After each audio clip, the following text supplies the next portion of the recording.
Look at the wall behind you, or the screen in front of you, or the floor beneath your feet. If you wanted to draw a perfectly accurate picture of the room you are sitting in right now, you could do it. It might take some time, and you might need a ruler, but the math is straightforward. A straight line on the floor becomes a straight line on the piece of paper. A right angle in the corner remains a right angle on the page. Everything fits. Because of this, we have spent our entire lives operating under a very natural, very comforting assumption.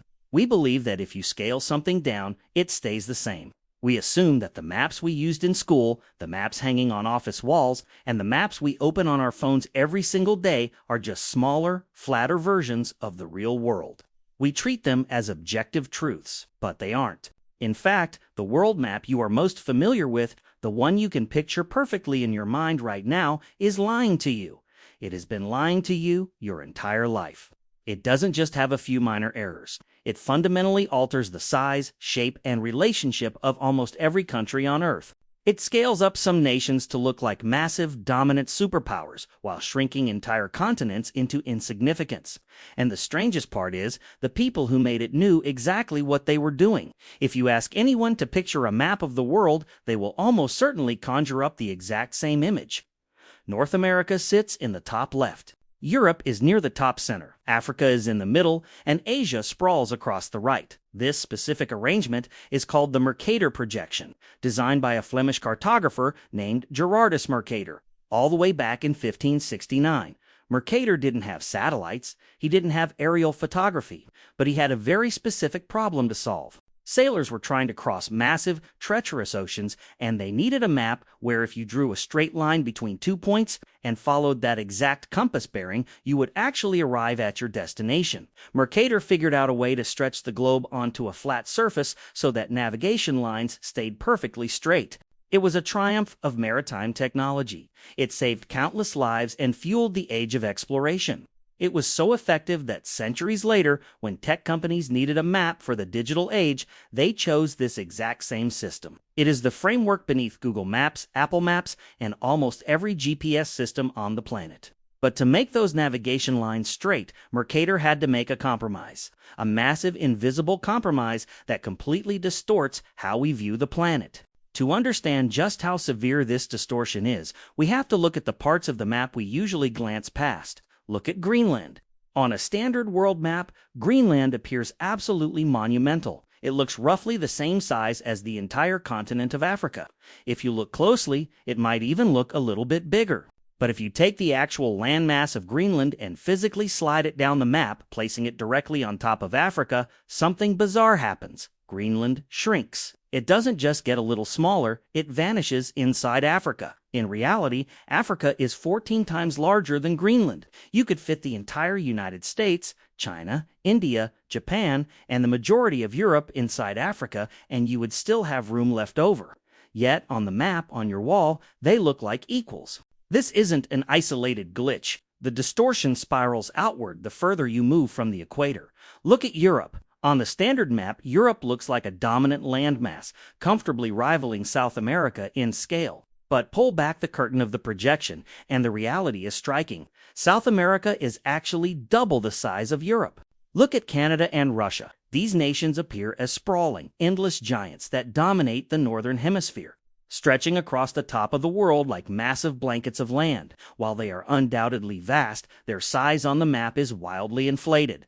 Russia appears to be larger than the entire continent of Africa. In reality, Africa is nearly twice the size of Russia. The map acts like a funhouse mirror. At the equator, the mirror is perfectly flat.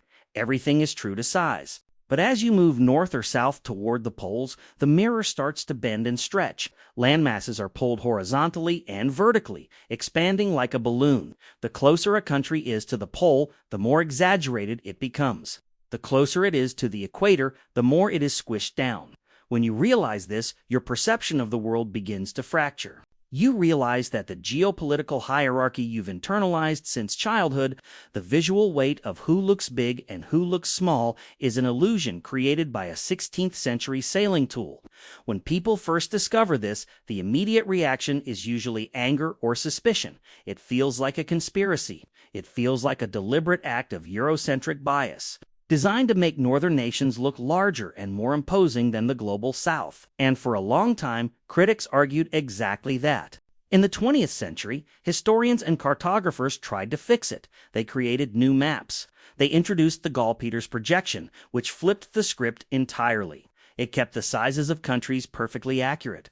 If Africa was 14 times larger than Greenland, it looked 14 times larger on the page. But when you look at a Gall-Peters map, it feels deeply unsettling. The continents look like they are melting. They are stretched vertically, long and thin, like taffy pulled toward the floor. Germany is pushed out of the center and squeezed into a tiny strip at the top.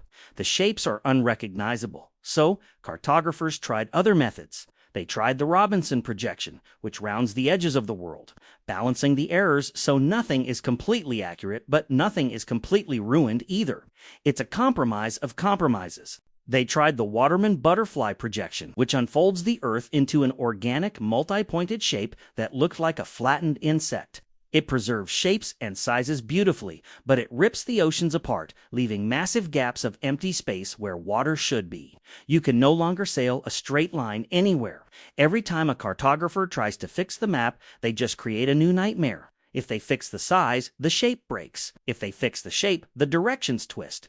If they keep the directions straight, the distances become completely fictional. And this is where the realization shifts from a critique of historical bias to a confrontation with a much larger, colder truth. The problem isn't Mercator. The problem isn't that 16th-century Europeans lacked the data, or that modern tech companies have a hidden agenda. The problem is not bad cartography. The problem is geometry. Imagine an orange. You have the entire pristine fruit sitting in the palm of your hand. Now, take a knife and peel the skin off in one single continuous piece. Your goal is to lay that peel down on a flat table so that it forms a perfect, seamless rectangle. No wrinkles, no tears, no stretching. You quickly realize it is an impossible task. If you press the center of the peel flat against the table, the edges will tear. If you force the edges to lay flat without tearing, the center will bunch up and wrinkle. The only way to make it perfectly flat is to physically slice it into pieces, creating gaps, or to violently stretch the skin until it deforms. The crust of our Earth is that orange peel. To transform a sphere into a flat sheet of paper, distortion is completely unavoidable. There is no clever trick waiting to be discovered. No secret projection hidden in a vault somewhere. No perfect world map that cartographers just forgot to show us. Mathematicians proved long ago that this isn't a technical problem. It's a geometric impossibility. It cannot be done. Not by the smartest human, not by the most powerful supercomputer, not by any technology that will ever exist in the future. To flatten the world is to distort the world. You cannot have truth in size and truth in shape at the same time.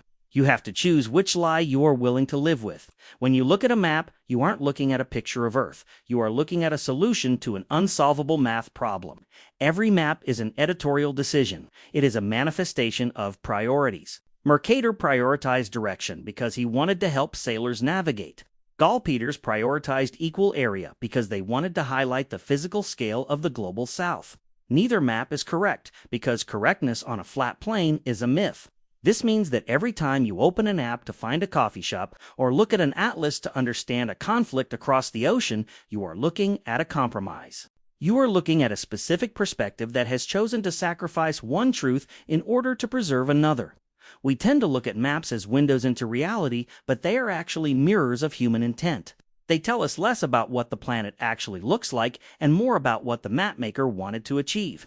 The moment we try to confine the vast, curved, chaotic reality of our planet into a neat, orderly rectangle, we lose the truth of what it actually is. The map that proves you are lost isn't a broken map. It's every map. It reminds us that the world is inherently uncontainable. It refuses to be neatly folded up and placed into our pockets. The only truly accurate map of the world is the world itself, in all its curved, unflattenable complexity. Everything else is just a beautiful, necessary illusion.